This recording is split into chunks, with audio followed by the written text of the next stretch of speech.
Les vieux vêtements, souvent, sont utilisés là, dans le garage pour dégainer quand ils sont plus bons. Sinon, ben, ici, on les utilise comme linge de ferme. Ah ben là, je vais amener ça à la Saint-Vincent-de-Paul. On va amener ça là. La plupart du temps, c'est mis dans des sacs, c'est apporté comme au centre régional Henri-Ville, au centre de tri ou aux autres gardes s'ils ont besoin pour aider des gens. Ils s'en vont dans les centres communautaires, parce qu'il faut une récupération des vêtements. Là. Les vieux vêtements qui sont pas mettables, je les réutilise. Moi, je fais des guenilles pour le garage, juste comme ça.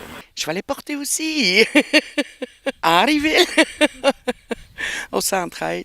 Si on reçoit des choses qui sont vraiment, vraiment tachées, on ne les mettra pas en vente. On va les envoyer à une compagnie de recyclage. Nous, notre optique ici, c'est de vendre des belles choses pour que les gens soient fiers de les porter. Puis ce qu'on dit, c'est que c'est pas parce que c'est usagé ou légèrement usagé que c'est pas propre à consommer. Les textiles représentent environ 1 à 2 % de nos matières que l'on rejette. Donc, c'est pas un gros pourcentage, mais ça ne veut pas dire qu'on ne doit pas s'en occuper.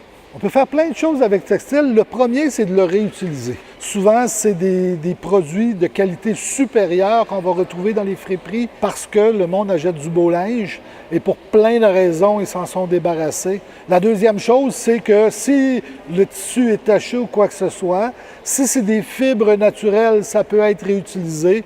On peut penser au coton qu'on va faire des chiffons avec. Les polyesters peuvent être recyclés, faire du feutre. Donc, il y a plein de choses qui peuvent être faites avec nos textiles qu'on n'a plus besoin ou qu'on ne porte plus.